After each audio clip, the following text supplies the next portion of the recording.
We're at Tzadok chapter 3. This chapter is a bit spooky. It says, B'shena, when a person's sleeping, it is possible that the soul can be switched. As the verse says, it says that the Chadoshim L'Bakarim, it says that you're renewed in the morning.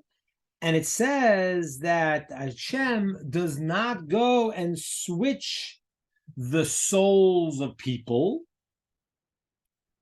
And Hashem is trustworthy to give back the deposit that you gave to him.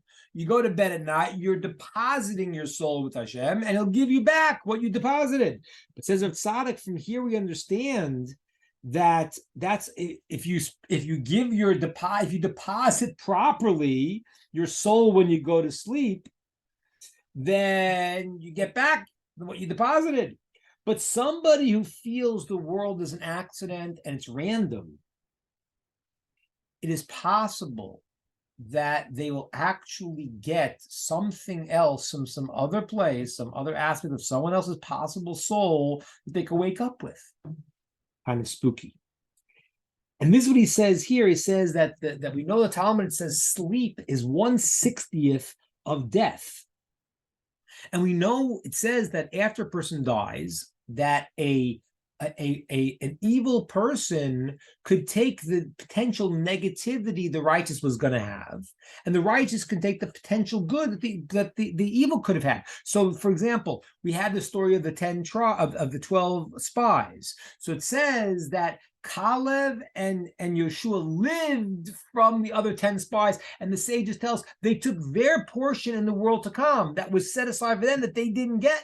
So when they took their mission, they also got their portion in the world to come. So after a person, lives his life and he does someone else's mission who doesn't want to take that mission, the stories of Yaakov and Esav in this week's parsha, he didn't want to do his mission. Someone else does the mission. They could take the good that the person was destined to get. So just like that could happen after a person's death, says Tzadok, that it could happen in life because sleep is 1/60th of death.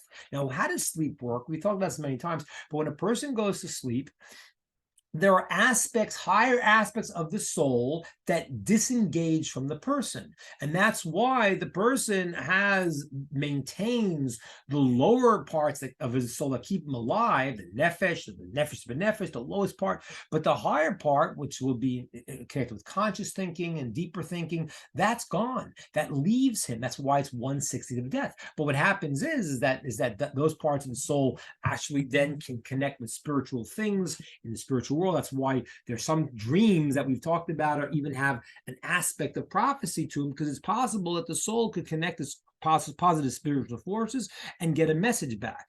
It could also connect with negative things. That's what we're going to see here, as he says, how to deal with this. So now what happens is that since that is possible, that a person could gather something else, somebody needs to be very careful.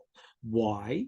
Because when a evil person goes to sleep, says with Tzadok, there's the possibility that a negative aspect of the righteous person could go into the evil person, and vice versa. That if a righteous person goes to sleep, the good aspect of the negative person could actually somehow get transferred to his existence. All right, well, now you might say, well, that's good. He's taking in, the righteous person is taking in the good aspect of the negative person. That's which we seem to be good for the righteous person. Says inside that is not good for the righteous person, because still there's a lot mixed in the negative person in his world. You don't want to go there. So therefore, what does he say a person should do?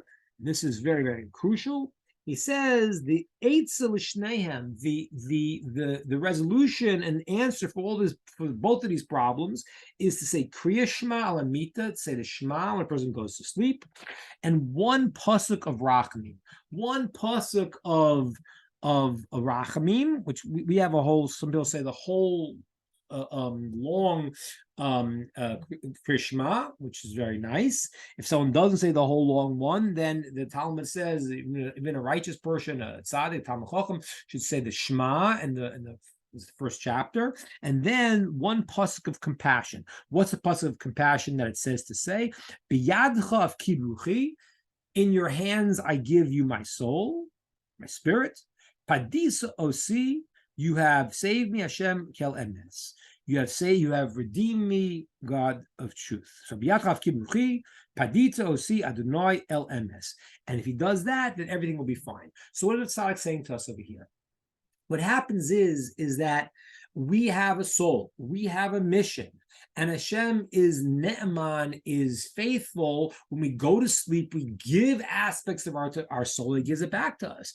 But if a person lives their life that everything's an accident, then he literally goes into the world of randomness.